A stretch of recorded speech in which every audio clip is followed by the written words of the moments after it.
자, 여러분 안녕하세요. 반갑습니다. 5가지 주제로 살펴본 인터서브 가치와 역사를 여러분들과 함께 나누겠습니다. 저는 인터서브 소속 선교사로 있는 공갈렙이라고 합니다. 인도에서 사역을 했고 인도 역사와 인도 선교 역사와 인터서브 역사를 전공했습니다. 함께 나누도록 하겠습니다. 자, 가장 먼저는 여성 선교회로 지난 100년간 지내왔다는 것입니다. 1852년에 세워진 인터서브 선교회는 1952년까지 딱 100년간 여성 선교회로 있었습니다. 이 말이 무슨 말이냐 하면 인도에서 사역을 했고 이것이 이제 사역지의 그 밑줄을 빨간색으로 그은 건데요. 지금으로 치면은 이제 인도와 파키스탄 지역에 사역을 주로 했는데 1852년 3월 1일 캘커타라고 하는 그 도시에서 캘커타 노멀 스쿨 교원 양성학교를 개교한 것을 계기로 해서 인터서브 사역이 시작된 걸로 우리는 그렇게 알고 있습니다. 주로 한 사역은 교육과 의료 사역이었고, 그리고 인도 아대륙이라고 하는 이곳에서 여성들을 위한 사역을 했다는 것입니다. 인도의 여성들을 위해서 영국을 중심으로 한 여성 싱글 선교사가 100년간 사역했다. 이렇게 이해하시면 가장 빠릅니다.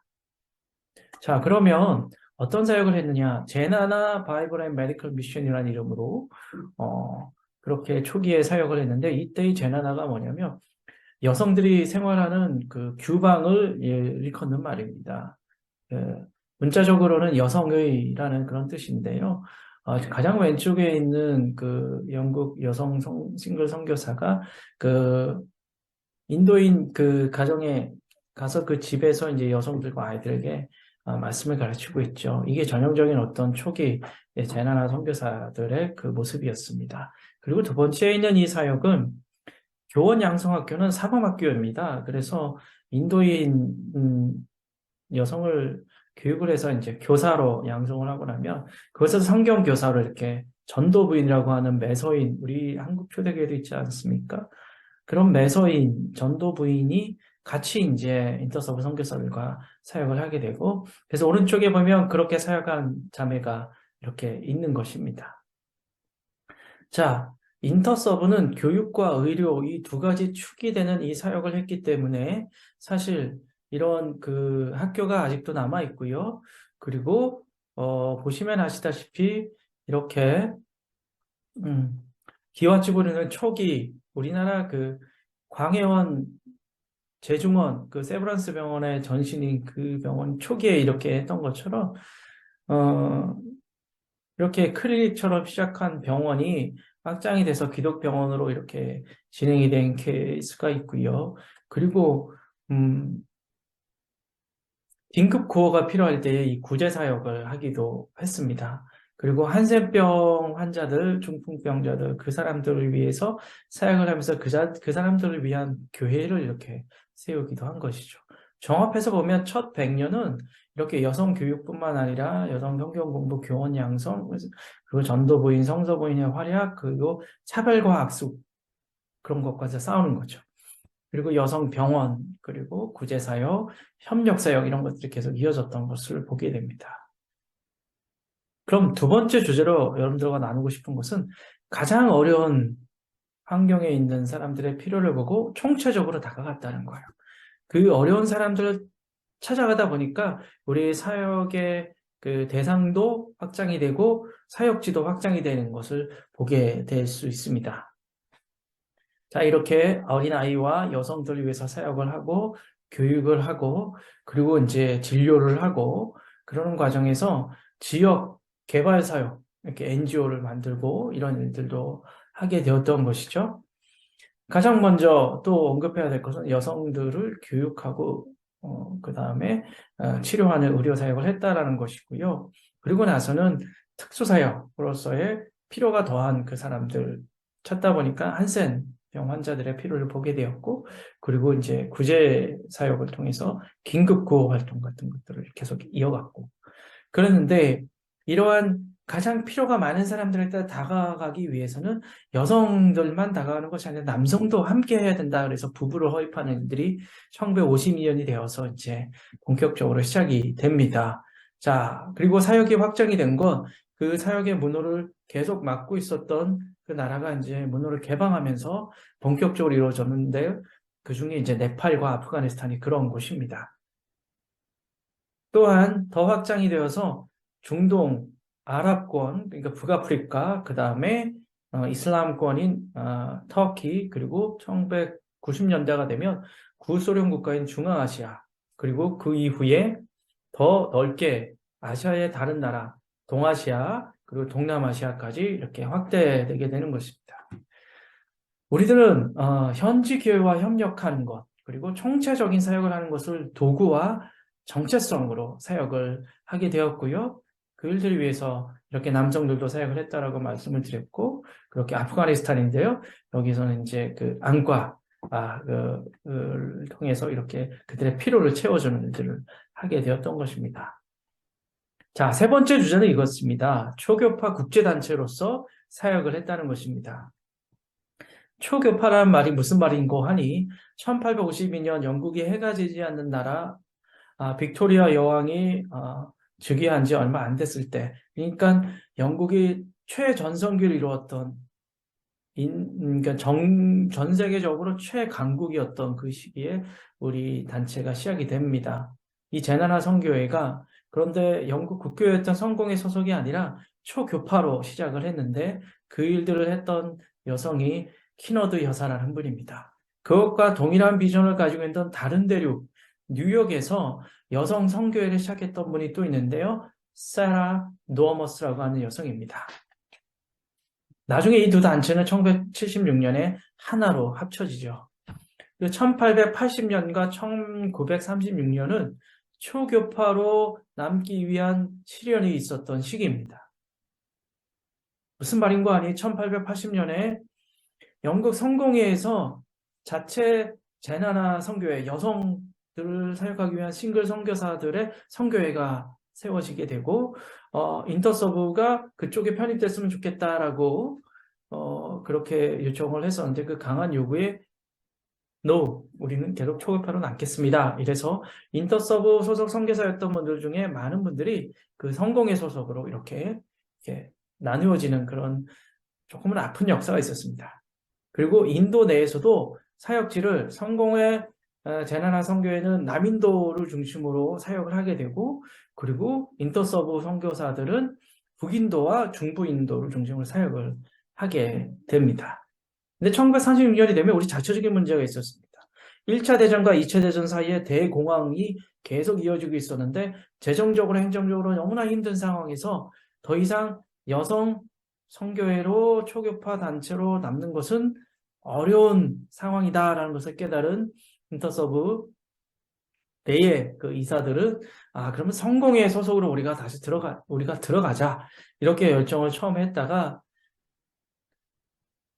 또다시 이사회에서 회의를 하면서 그걸 철회하고 다시 초교파로 남자 이렇게 하는 걸로 결정을 하게 되는 것입니다.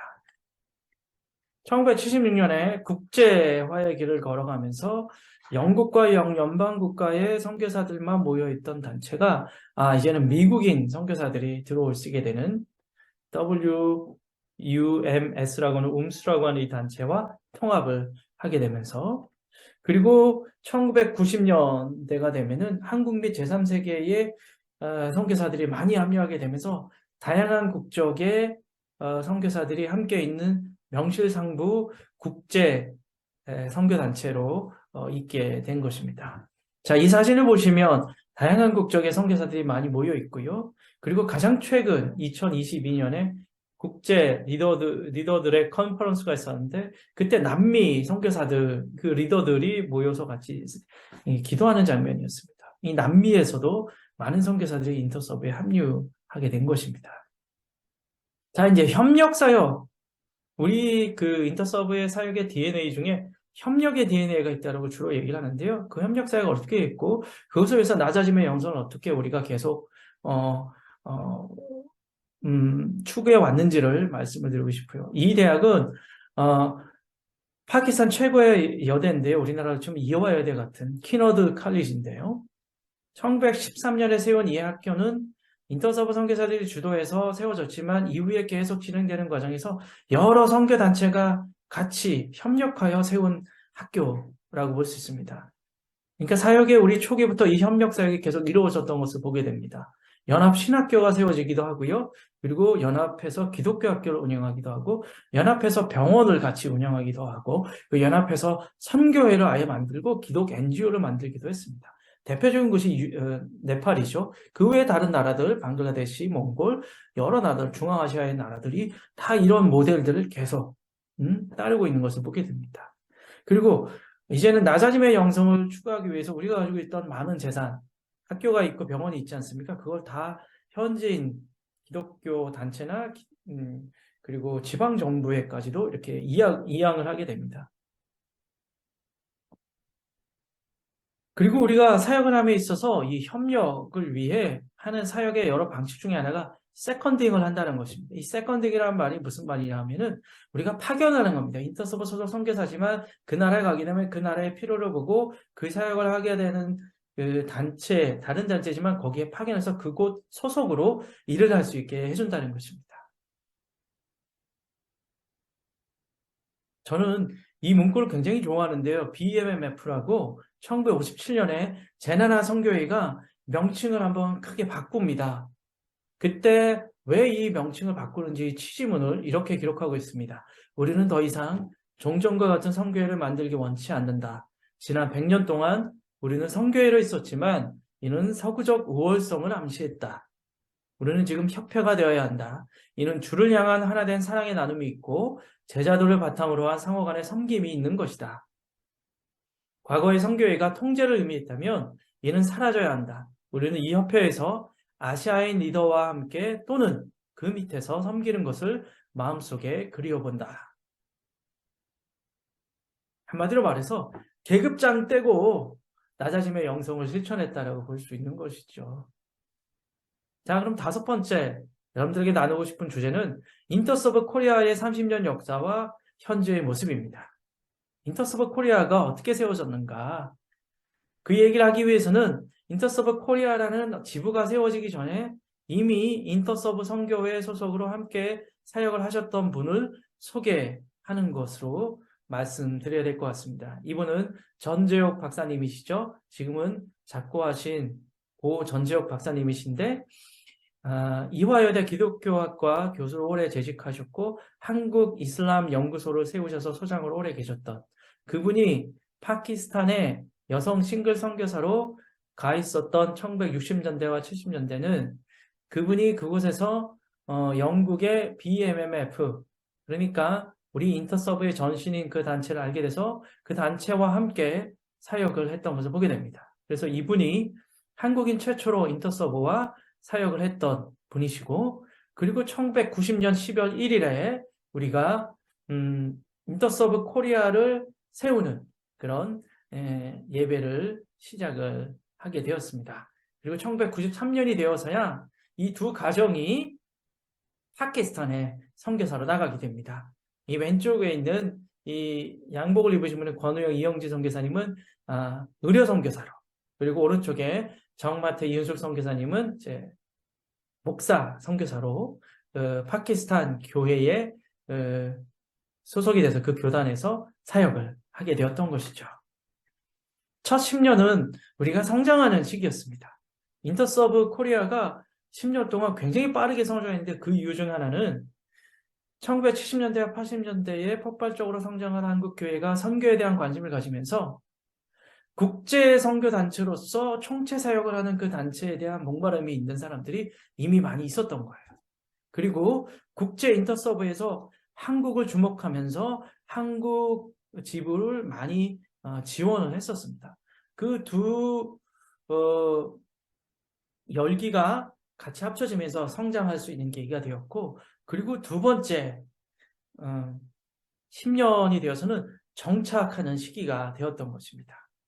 그 전에 첫 번째 10년은 대표가 없었습니다. 총무체제였습니다. 주로 행정 일을 많이 하는. 그래서 우리가 힘들 때 초기이기 때문에 국제적인 감각이 없으니까 호주인 닥터 하디만이라고 하는 사진에 보이시죠? 그 부부가 한국에 와서 또 총무 일을 하기도 하셨던 겁니다.